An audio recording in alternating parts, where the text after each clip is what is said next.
औज़ुबिल्लाहिमिनश्शैतानिर्रजीम बिस्मिल्लाहिर्रहमानिर्रहीम। इस्लाम टाइम्स के हफ्तावार प्रोग्राम तज़किया अंजुम रज़ा के साथ में की हमारे हाज़रीन, नाज़रीन, सामीन को अस्सलामु अलैकुम व रहमतुल्लाहि व बरकातहू। हाज़रीन मोहतरम, बुध 23 अप्रैल को मकबूजा कश्मीर के तफरीही मकाम पहलगाम में दहशतगर्दाना कार्रवाई में 27 के करीब हिंदुस्तानी सियाह और चंद गैर मुल्की सियाह जाँ बहक कर दिए गए। इस अंदोनाक वाक़े के फौरन बाद भारत की मीडिया ने, खास तौर पे इलेक्ट्रॉनिक्स मीडिया ने एक कैंपेन शुरू कर दी और जिस कैंपेन से अंदाजा ये हो रहा था कि वो इस सारे हमले के पीछे पाकिस्तान को मुर्दे इल्ज़ाम ठहराना चाहते हैं। और उसके बाद सूरत हाल भारत में भी ऐसी बनी कि भारत ने फौरी तौर पे सिंध ताश मुआहिदा ख़त्म करने का ऐलान किया, पाकिस्तान का बॉर्डर अटारी बंद कर दिया। इसी तरह उन्होंने अपने जो आला सतही इजलास हुआ, उसके बाद पाकिस्तानी हाई कमीशन के बेशतर हमले को नापसंदीदा, खास तौर पे मिलिट्री, नेवल और एयरफोर्स अटैची को करार देकर फौरन वापस जाने को कहा। अगले ही रोज पाकिस्तान में भी आला सतही इजलास हुआ। उसमें सबसे पहली सूरत-ए-हाल तो ये है कि पाकिस्तान ने फौरी तौर पे इस हमले से लाताल्लुकी का भी ऐलान किया और इसकी आला सतही मज़म्मत भी की गई। दफ्तर ख़ारिजा ने ख़ास तौर पे इस बात का ऐलान किया कि पाकिस्तान का इस हमले से कोई ताल्लुक नहीं और वो जाँ बहक होने वाले अफ़राद के लवाहिकीन के साथ इज़हार हमदर्दी भी किया। लेकिन जैसे भारत ने इक़दामात किए और उसके फ़ौरन बाद पाकिस्तान में भी आला सतही इजलास होने के बाद सिक्योरिटी काउंसिल का पाकिस्तान ने अपने दोनों बॉर्डर्स अपना अटारी बॉर्डर जो वाघा पाकिस्तान कहलाता है वो बंद कर दिया। अलबत्ता करतारपुर बॉर्डर सिखों के लिए खुला रखा और इसके अलावा पाकिस्तान का फ़ज़ाई रास्ता इंडियन हिंदुस्तान से मुतल्लिक़ एयरलाइंस के लिए बंद कर दिया। तिजारत बंद कर दी गई और शिमला मुआहिदे को बंद करने ख़त्म करने का इंदिया भी दिया गया। इसके साथ-साथ पाकिस्तान का मौक़िफ़ ये रहा कि सिंध ताश मुआहिदा जो 1960 में हुआ था, वो वर्ल्ड बैंक की ज़मानत के साथ, उसे भारत यकतरफ़ा तौर पे ख़त्म नहीं कर सकता।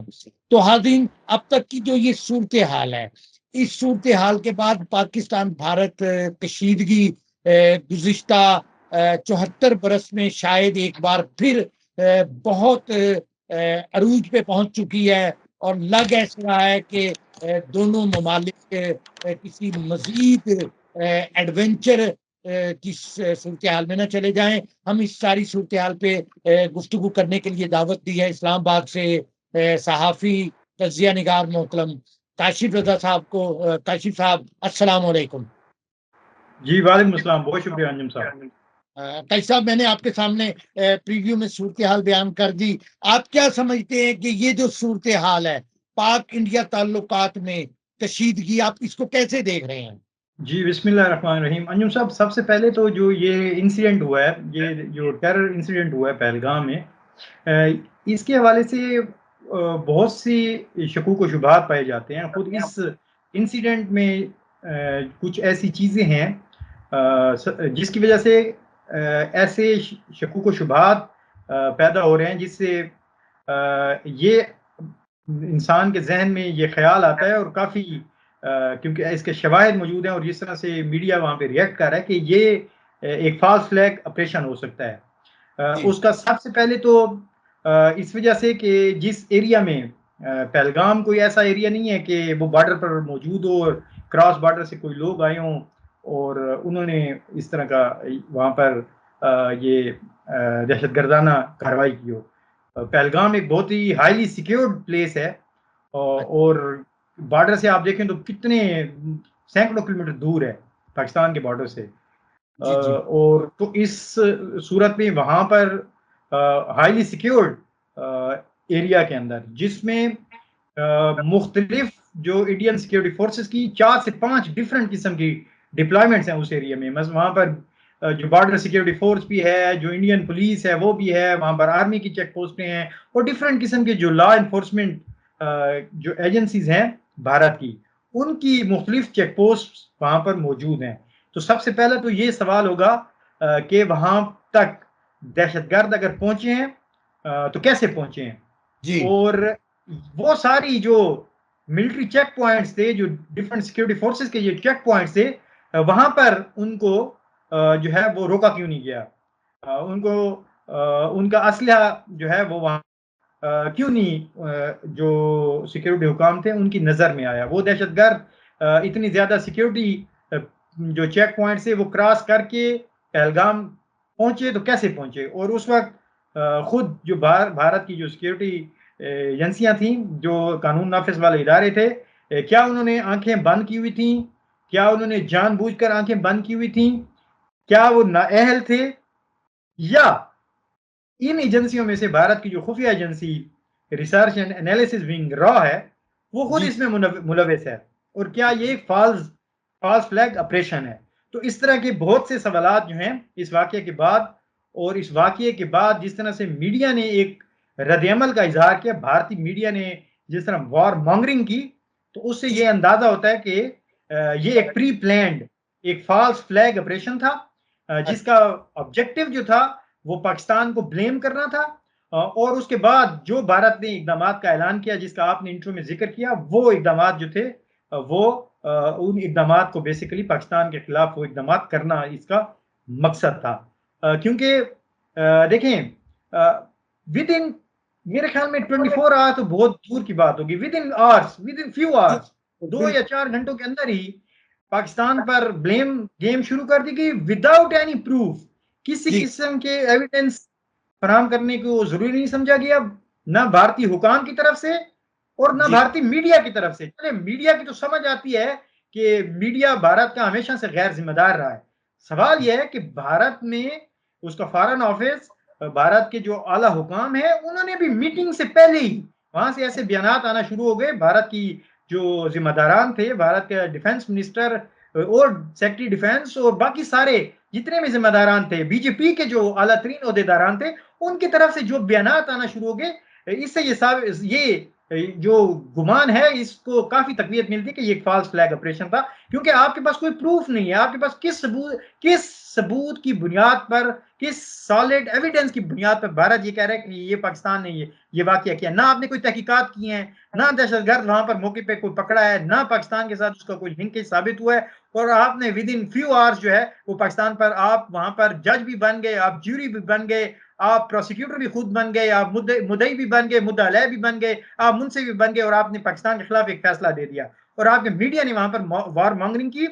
तो इससे बड़े सीरियस सवालात जन्म लेते हैं। और एक आखिरी पॉइंट जो और शकूक व शुबहात को जन्म लेता है कि वहाँ पर जो राइफल्स इस्तेमाल हुई हैं वो M4 कार्बाइन राइफल्स हैं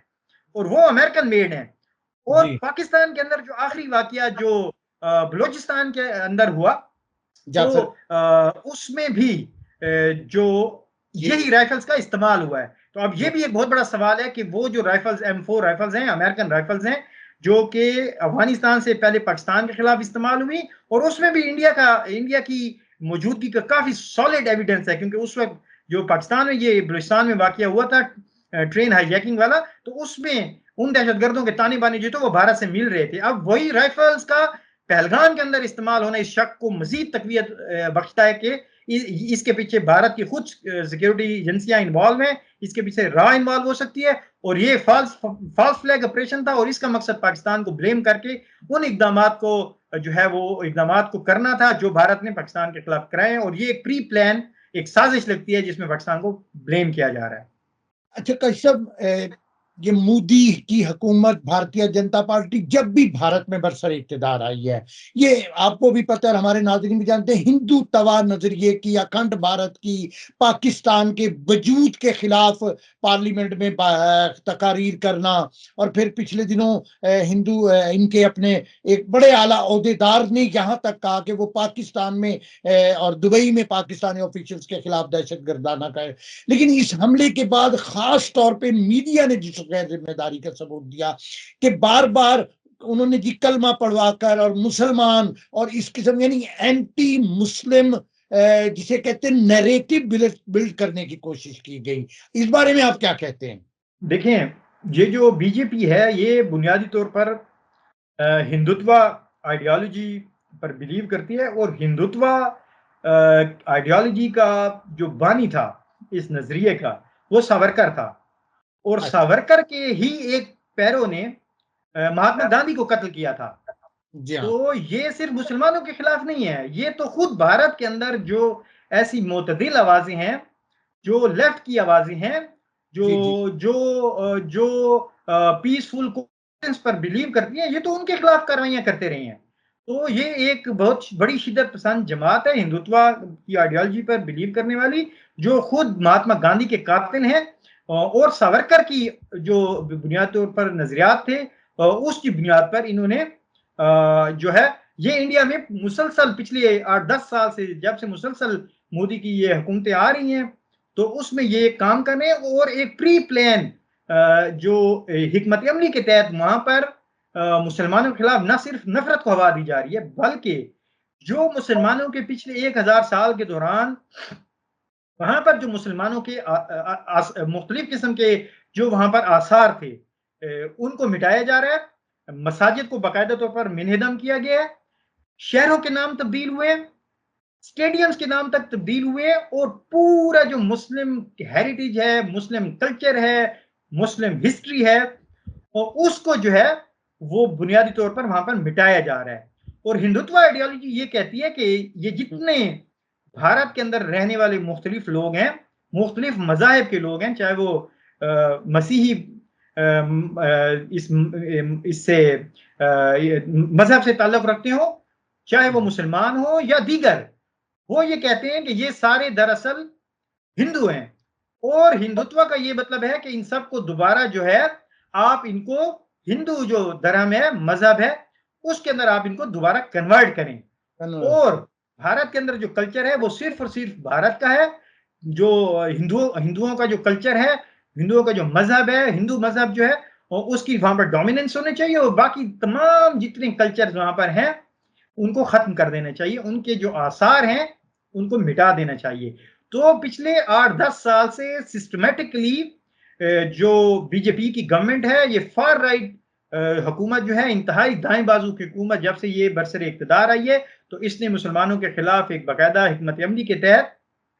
वहां पर ये सारे इकदाम जो हैं वो उठाए हैं, और वहां पर मुसलमानों के खिलाफ आपने देखा होगा कि वहां पर किस तरह से वहां पर मास किलिंग्स हुई हैं, वहां पर राइट्स ऐसे होते हैं, वहां पर बलवा आम में मुसलमानों को कत्ल किया जा रहा है। और पाकिस्तान के खिलाफ भी जो ये वॉर मॉन्गरिंग है, पाकिस्तान के खिलाफ नफरत का इजहार है, पाकिस्तान के खिलाफ नॉन स्टेट एक्टर्स का इस्तेमाल, पाकिस्तान के अंदर दहशतगर्दी का, ये सारी उसी चीज की कंटिन्यूएशन है, ये उसी चीज का तसलसल है। तो इस वाक्य को भी हम उसी तराजर में देखेंगे कि जो पिछले 8-10 साल में मोदी गवर्नमेंट जिस तरह से कर रही है, और उसके आसार जो है वो भारत के अंदर खुद हमें नजर आ रहे हैं कि भारत में जो लेफ्ट की आवाजें हैं, जो लिबरल आवाजें हैं, कांग्रेस जैसी जो वहां पर मसलन जो पार्टीज हैं, उनकी स्पेस मुसलसल जो है वो श्रिंक हुई है, या उसका रसूख में कमी हुई है। और ये जो हिंदुत्व जो राइट विंग पार्टी है, फार राइट की, इसने असल में मुसलमानों को जो है वो इसलिए ये मुसलसल ब्लेम गेम करते हैं, उनके खिलाफ इकदाम करते हैं, ताकि जो इनका अपना राइट विंग का जो फार राइट का इनका सपोर्ट बेस है, उसको ना सिर्फ एक्टिवेट कर सकें, बल्कि उसको जो है उस सपोर्ट बेस में कन्वर्ट करके उसको इलेक्शन में जो इलेक्टोरल विक्ट्री की शक्ल में वो कन्वर्ट करते हैं, वो इलेक्शन में वोट्स की शक्ल में उसे अपने उन वोटर्स को निकालने के लिए वो मुसलसल मुसलमानों के खिलाफ नफरत की जो है वो प्रीचिंग करते हैं। और उसके साथ हम ये पूरा जो ट्रेंड देख रहे हैं कि मीडिया किस तरह से, मीडिया भी उनके हम आवाज होकर वही हिंदुत्व की जो आवाजें हैं वो उनको वो बुलंद कर रहा है। और भारत के अंदर जिसको कहा जाता था एक वक्त में कि वो बड़ा एक सेकुलर कंट्री है, और उसके अंदर जो है वो कल्चरल, रिलीजियस और पॉलिटिकल डाइवर्सिटी पाई जाती है, अब भारत जो है वो एक फार राइट गवर्नमेंट के मुसलसल 8-10 साल से उसके अंडर है, और तेजी के साथ वो शिदत पसंदी की तरफ वो है जो है वो सफर कर रहा है। तो ये खुद भारत की डेमोक्रेसी के लिए, जमहूरियत के लिए, वहां पर जो अमन पसंद और आजाद और लिबरल आवाजें हैं, वॉइसेस हैं और लोग हैं, ये उनके लिए खुद एक बहुत बड़ा खतरा है। और रीजन के लिए भी, जिसमें पाकिस्तान भी शामिल है, क्योंकि एक बहुत बड़ा हसास खिता है साउथ एशिया का, बड़े सगीर का, क्योंकि दोनों ममालिक जो हैं वो न्यूक्लियर पावर्स हैं, न्यूक्लियर आर्म फोर्सेस उनके पास मौजूद हैं, बहुत बड़ी तादाद में उनके पास जो है वो न्यूक्लियर हथियार है। तो इस सूरत में पूरा खित्ता जो है वो इस हिंदुत्व आइडियोलॉजी के खतरे में है और बहुत ही यानी किसी भी वक्त जो है सिचुएशन खतरनाक साबित हो सकती है। अच्छा काजी साहब, आपने जैसे अपनी गुफ्तगू में फॉल्स फ्लैग ऑपरेशन, पाकिस्तान का मीडिया, पाकिस्तानी की हुकूमती ज़राए के, मैं एक और पहलू की तरफ कि भारत और इसराइल की एक तवील मुद्दत से स्ट्रेटेजिक बड़ी कोऑपरेशन नजर आती रही है, खुफिया एजेंसीज की, और कश्मीर में भी सुनने आया। जो गजा की सूरत हाल के बाद पूरी दुनिया में मुसलमानों के लिए मोहब्बत और हमदर्दी और जिसे कहते हैं ना एक पॉजिटिव सिंपथी पूरी दुनिया में आई है, कहीं ये उस सूरत हाल को पलटने का शाखसाना नहीं कि नया मैदान जंग यानी पाकिस्तान के खिलाफ ये आवाज बुलंद करके और मोदी की वो पुरानी अप्रोच जिस पे आपने अभी भी जिक्र किया, और एक ऐसी फिजा बनाई जाए जहां पाकिस्तान और मुसलमानों को खुल के निशाना बनाया जा सके। अंजुम साहब, आपने बहुत ही इंपॉर्टेंट नुक्ते की तरफ जो है वो इशारा किया और बहुत ही जबरदस्त क्वेश्चन किया है, वो मैं इस पे आने वाला था। जी देखिए, दोनों आइडियोलॉजीज के अंदर जी हिंदुत्व आइडियोलॉजी और जो जायनिज्म है, जी इसमें जी। जो सबसे बड़ा कॉमन फैक्टर है वो मुस्लिम दुश्मनी है और हम्म। दोनों जो है वो मुसलमानों की नस्लकुशी पर बिलीव करते हैं। जी और ये आपके लिए एक और आपके नाजरीन के लिए बड़ी हैरान कुन बात होगी कि भारत जो है वो मुसलसल कई कम से कम पिछली 2 दहाइयों से जायनिज्म के जो फुटप्रिंट्स हैं उसके नक्श कदम है, उस नक्श कदम पर वो तेजी के साथ चल रहा है। और जी भारत जो है न सिर्फ उसका इसराइल के साथ बड़ा सिक्योरिटी कोऑपरेशन है, बल्कि भारत भी अब सहूनी लॉबी की तर्ज पर दुनिया की जो मशहूर कैपिटल्स हैं, जो मशहूर मशहूर जो इंपॉर्टेंट दुनिया के जो दारुल हुकूमत हैं, जैसे वाशिंगटन है या जैसे लंदन है या पेरिस है, वहां पर उसी सहूनी लॉबी की तरह भारत भी अपनी लॉबी को मजबूत कर रहा है। उन बिल्कुल। हुकूमतों में वहां पर भारत नजाद लोग तेजी के साथ बड़ी ऊपर की पोजीशंस पर जा रहे हैं और बड़ी सिस्टमेटिकली उन्हीं भारत की जो जो सहूनी लॉबी है इसराइल की, उसी को कॉपी करते हुए भारत कर रहा है। ये तो हो गया सियासी लिहाज से। यही चीज आपको जो सिक्योरिटी और डिफेंस के मामलात हैं उसमें भी आपको नजर आती है। भारत से इसराइल से भारत ने ना सिर्फ जो है वो काफी हाई फाई सिक्योरिटी इक्विपमेंट और जो सर्वेलेंस की चीजें और बॉर्डर सिक्योरिटी के लिए मॉनिटरिंग के लिए वो चीजें मंगवाई हैं, और अब जो है अगली चीज जो बड़ी खतरनाक है कि भारत भी इसराइल की तरह इस खित्ते के अंदर नए रूल्स ऑफ एंगेजमेंट जो है वो सेट करने की कोशिश कर रहा है। और इस जी वाकई में आपने देखा होगा, मसलन जिस तरह इसराइल के अंदर मुसलसल कई अरसा से पिछले 5 साल से कहा जा रहा है कि आप कब तक दहशतगर्द, उनके मुताबिक आप इन मिलिटेंट ऑर्गेनाइजेशन के साथ आप लड़ते रहेंगे, हमास और हिजबुल्लाह के साथ, आप जो है वो स्नेक का हेड यानी तेहरान उसको आप हिट करें।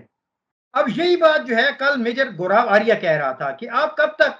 इनके खिलाफ आप लड़ते रहेंगे, इन मिलिटेंट ऑर्गेनाइजेशंस के खिलाफ, जब तक आप शाम का सर नहीं कुचलेंगे। यानी वो इस्लामाबाद की बात कर रहा था, पाकिस्तान की बात कर रहा था कि जब तक आप उसका सर नहीं कुचलेंगे तो ये मसला हल नहीं होगा। तो सेम उसी तरह की वॉर मॉन्गरिंग है, उसी तरह का एक जो है वो जिंगोइज्म और एक जंगी जुनून की कैफियत यहां पर पैदा करने की कोशिश की जा रही है और नए रूल्स ऑफ एंगेजमेंट सेट करने की कोशिश की जा रही है। लेकिन एक बहुत बड़ा डिफरेंस है अंजुम साहब कि जी ना पाकिस्तान गजा है और जी ना पाकिस्तान जो है वो इतना कमजोर मुल्क है कि जिसको भारत की ये खुशफहमी है कि वो उसको इसी तरह रोन डालेगा। पाकिस्तान एक न्यूक्लियर आर्म कंट्री है, उसके पास 200 से ज्यादा, शायद 300 से ज्यादा जो है वो न्यूक्लियर वेपन्स मौजूद है। उसकी डॉक्ट्राइन में ये चीज मौजूद है कि अगर उसकी सालबियत को कोई खतरा हुआ तो उस सूरत में वो छोटे हमले को भी, यानी ये जिस तरह से अब ये नाम नेहाद सर्जिकल स्ट्राइक की बात की जा रही है, तो पाकिस्तान ने एक अरसा से, आज से 10-15 साल पहले से ही पाकिस्तान ने अपनी जो मिलिट्री डॉक्ट्राइन है उसको चेंज किया हुआ है। पहले पाकिस्तान की ये डॉक्ट्राइन थी कि अगर खुदा न खास्ता पाकिस्तान पर कोई बड़ा हमला हुआ तो उस सूरत में सलामती को खतरे की सूरत में पाकिस्तान जो है वो जोहरी ताकत का इस्तेमाल करेगा, न्यूक्लियर वेपन का इस्तेमाल करेगा। लेकिन पिछले 10-12 साल में जो पाकिस्तान ने अपनी मिनिमम क्रेडिबल डेटरेंस की जो पॉलिसी है उसको चेंज किया है। जी अब ये जी पॉलिसी है कि अगर पाकिस्तान की सालमियत को किसी सर्जिकल स्ट्राइक से भी खतरा हुआ और भारत ने अगर खुदा न खास्ता अंदर आके कोशिश की और पाकिस्तान को ये महसूस हुआ कि उसकी सलामती खतरे में है, तो उस छोटे सूरत में भी, छोटे अटैक की सूरत में भी पाकिस्तान का जो न्यूक्लियर रिस्पॉन्स है, पाकिस्तान उसका हक महफूज रखता है। और इस वजह से पाकिस्तान ने जो टेक्टिकल न्यूक्लियर वेपन जिसे कहते हैं, जैसे अल नस्र जो मिसाइल हैं, जो छोटे फासले तक मार करने वाले हैं, 30 से 60 किलोमीटर की रेंज, तो उन पर भी पाकिस्तान ने न्यूक्लियर वारहेड इंस्टॉल किया हुआ है। तो भारत की ये बहुत बड़ी खुशफहमी है। पाकिस्तान गजा नहीं है, पाकिस्तान एक न्यूक्लियर आर्म कंट्री है, उसके पास मजबूत फौज है, उसकी फिजाएं मौजूद है, उसके पास F-16, उसकी फिजा भी महफूज है, उसकी बरी बहरी तमाम जगह जो है वो नाकाबिल तस्कीर है। और भारत 2019 में इसका तजुर्बा कर चुका है कि जब उसको अभिनंदन को चाय पिलाई गई थी, तो इस दफा तो कहा जा रहा है कि इस दफा चाय नहीं पिलाएंगे, इस दफा बॉडी बैग भेजेंगे। तो इसलिए भारत को जो है बड़ा सोच समझ कर ये ख्याल रखना चाहिए। और अगर उनकी ये खुशफहमी है कि वो ये अगर समझते हैं कि पाकिस्तान के अंदर या साउथ एशिया में वो ऐसे नए रूल्स ऑफ एंगेजमेंट तय कर लेंगे और वहां इन्हें भी इस तरह का एक इख्तियार होगा कि पाकिस्तान के अंदर आकर सर्जिकल स्ट्राइक करें, तो पाकिस्तान ने 2019 में ही वो जो रूल्स ऑफ एंगेजमेंट भारत कायम करना चाहता था उनको उसको खत्म कर दिया था। और पाकिस्तान ने उनके खिलाफ मौसर कार्रवाई करके उनके 2 हथियारे गिराकर उनका एक पायलट अभिनंदन गिरफ्तार करके पाकिस्तान ने बता दिया था कि हमारे पास मुकम्मल डेटरेंस मौजूद है, और उस डेटरेंस कैपेबिलिटी की सूरत में और मौजूदगी में और पाकिस्तान की मजबूत मुसल्लह अफवाज की सूरत में, फिजाया की सूरत में भारत जो है वो किसी किस्म की भी मुहिम जोई करेगा तो उसे मुंह तोड़ जवाब मिलेगा। अच्छा कश्यप, पाक भारत जो ये कशीदगी है, इसके इलाकाई और आलमी सतह पे क्या नताइज और क्या इफेक्ट्स हो सकते हैं, अगर खुदा ना खास्ता जैसे ये बढ़ती जा रही है? अभी तक तो इंडियन मीडिया का जो नैरेटिव देख रहे हैं हम। जी, जी बिल्कुल। देखें, दोनों न्यूक्लियर आर्म कंट्रीज हैं, दोनों के पास जोहरी हथियार मौजूद हैं। तो ये एक न्यूक्लियर किसी भी किस्म की अगर भारत मुहिमजोई करता है, तो कोई भी ऐसा इंसिडेंट, कोई भी गैर जिम्मेदाराना भारत की तरफ से कार्रवाई जो है वो एक न्यूक्लियर फ्लैश पॉइंट की वजह बन सकती है और मूजब बन सकता है। और खित्ते में एक ऐसी खुदा न खास्ता एक जोहरी जंग का आगाज हो सकता है जो कि पूरे खित्ते के लिए, न सिर्फ पूरे खित्ते के लिए बल्कि पूरी दुनिया के लिए तबाहकुन होगी। और इसके साथ साथ दुनिया की मईशत पर भी उसके तबाहकुन असरात होंगे। तो इसलिए भारत को जो है वो इंतहाई जिम्मेदाराना जो है रवैया अख्तियार करना चाहिए। और इसके साथ साथ जो अमेरिका जैसी कुव्वतें हैं, जो जिनका बहसियत आलमी ताकत उनका रोल है, उन्हें ये चाहिए कि वो भारत को एक रिस्पॉन्सिबल एक्टर के तौर पर एक्ट करने पर मजबूर करें और ये जो वार मॉन्गरिंग की कैफियत है इसे ख़त्म करें। अदरवाइज इसके न सिर्फ रीजन पर बल्कि पूरी दुनिया पर जो है वो तबाहकुन असरात होंगे। और सिर्फ जो साउथ एशिया उससे और सब कॉन्टिनेंट उससे मुतासर नहीं होगा बल्कि पूरी दुनिया उससे मुतासर होगी। और इसके आलमी मईशत पर भी बड़े नेगेटिव असरात होंगे। और ओवरऑल जो रीजनल स्टेबिलिटी है या जो दुनिया की जो इस्तेहकाम है, अमन है, उसके लिए भी जो हिंदुत्व आइडियोलॉजी है भारत की और जो उसके अंदर बीजेपी हुकूमत है भारत के अंदर, वो पूरी दुनिया के लिए और खासकर जो साउथ एशिया के लिए वो बहुत ज्यादा खतरनाक है। जी, अच्छा कश्यप, एक पहलू आपसे अंदरूनी तौर पे कि पाकिस्तान में सिक्योरिटी काउंसिल की मीटिंग हुई, तमाम स्टेक होल्डर बैठे, उसके बाद जुमेरात के रोज़ सेनेट में वज़ीर ख़ारजा नायब वज़ीर आज़म ने एक बड़ा तफ़सीली बयान दिया और एक करारदाद मुतफ़िक़ा तौर पे मंज़ूर हुई जिसे यानी हुकूमत को और हमारी रियासती इदारों को सपोर्ट हासिल हुई। क्या आप समझते हैं जो पाकिस्तान में एक सियासी सूरत-ए-हाल है, तो हमारी सियासी कुव्वतें मिलकर इस सारी सूरत हाल से नबरदाजमा होने के लिए तैयार हैं, और क्या होना चाहिए इस हवाले से? आप क्या तज्ज़िया करते हैं? जी, अंजुम साहब देखें, इस वाक़ये से पहले तो पाकिस्तान के अंदर आपको पता है कि जो सिचुएशन थी जो सियासी, तो उसकी वज़ह से बहुत ज़्यादा पॉलिटिकल पोलराइज़ेशन थी। जी। और उसमें जो तहरीक इंसाफ है उसका मौक़िफ़ और जो सिक्योरिटी इदारों का मौक़िफ़ है और उनके दरमियान एक काफ़ी कशमकश की और कशीदगी की फ़िज़ा थी। लेकिन जब ये इंसिडेंट हुआ है तो उसके बाद से जो रिस्पॉन्स आ रहा है, तो वो मेरे ख़्याल में काफ़ी हौसला अफ़ज़ा है, क्योंकि पाकिस्तान में ये इस पर पूरा इत्तेफ़ाक़ राय पाया जा रहा है और पूरा पॉलिटिकल कंसेंसस मौजूद है। तमाम पॉलिटिकल पार्टीज़ इसको जो है कंडेम कर रही हैं, भारत की जो जंगी जुनून है, जो वार मॉन्गरिंग है। और तहरीक इंसाफ की तरफ से भी बड़े अच्छे बयानात आए हैं जिसमें जो मुसल्लह अफ़वाज हैं उनके शाना बिशाना खड़े होने के अज़्म का इज़हार किया गया और भारत की किसी भी इवेंचुअलिटी को का मुँह तोड़ जवाब देने की जो है वो उस अज़्म का इज़हार किया गया। और इसके साथ-साथ जो हमारी जो नेशनल सिक्योरिटी की मीटिंग हुई, उसमें भी बड़ा ज़बरदस्त किस्म का रिस्पॉन्स आया, कंसेंसस था उसमें, और उसके साथ-साथ उसमें एक्शंस भी लिए गए। भारत की जो फ़िज़ाई हदूद, अपनी पाकिस्तान ने अपनी फ़िज़ाई हदूद भारत के लिए बंद किए हैं, तिजारत ख़त्म की गई है। उसी तरह जो डिप्लोमैटिक रिलेशंस थे, उसको डाउनग्रेड किया गया है, और जो इक़दामात भारत ने किए हैं, पाकिस्तान ने उसको रेसिप्रोकेट किया है। तो मेरे ख़्याल में अब तक का जो वो है, उसमें पूरी कौम ने एक यकजहती का मुज़ाहिरा किया, और फ्यूचर में भी इस तरह की सूरत-ए-हाल में जब आपकी मुल्क को, आपकी कौम को फ़ॉरेन एग्रेशन का सामना हो, बैरूनी जारियत का सामना हो, आपके आर्च राइवल से, आपके जो एक रिवायती आपका दुश्मन रहा है, उससे, तो मेरे ख़्याल में उस वक़्त पूरी कौम को अपने सियासी मफ़ादात से बालातर होकर मुत्तहिद होना चाहिए, यकजहती का मुज़ाहिरा करना चाहिए, और कंसेंसस डेवलप करके एक मुत्तफ़िका जो फ्रंट है उसको वो करना चाहिए, एक मुत्तफ़िका ओपिनियन सामने आनी चाहिए, और किसी भी ऐसे काम से जो डिसइंटीग्रेशन का बायस बने, जो यूनिटी को ख़त्म करने का या इंटरनली इंस्टेबिलिटी क्रिएट करने के जो वजूहात हैं या मूजब बन सकें, उन तमाम इक़दामात से परहेज़ करना चाहिए, और गवर्नमेंट को भी उसके साथ-साथ ऐसे इक़दामात करने चाहिए जिससे जो मुल्क के अंदर मौजूदा पॉलिटिकल पोलराइज़ेशन है, वो पोलराइज़ेशन ख़त्म हो, और पीटीआई को भी ऑन बोर्ड लिया जाए, ताकि जो दुश्मन है उसके खिलाफ एक मुत्तफ़िका कंसेंसस डेवलप करके एक पॉलिसी, मुत्तफ़िका पॉलिसी के साथ सामने आया जाए। बहुत शुक्रिया काजी साहब, आपने सैर हासिल तज्ज़िया किया। हाज़रीन, नाज़रीन और सामीन, इंशाअल्लाह आने वाले दिनों में इस सूरत-ए-हाल पे नज़र रखेंगे। हमारी परवरदिगार से दुआ है कि पाकिस्तान अपने लिए और इर्द-गिर्द के लिए, हमसायों के लिए हमेशा एक महफूज़ व मामून ममलिकत अंदरूनी तौर पे और बैरूनी तौर पे रहे। इजाज़त दीजिए, हमारा प्रोग्राम हमारी वेबसाइट, हमारे सोशल मीडिया चैनल्स पे देखने के बाद अपनी तजावीज़, आरा और तबसरे से ज़रूर नवाज़िएगा। और काजी साहब, आपका एक बार बहुत शुक्रिया। खुदा हाफ़िज़, वस्सलामु अलैकुम व रहमतुल्लाहि व बरकातुहू।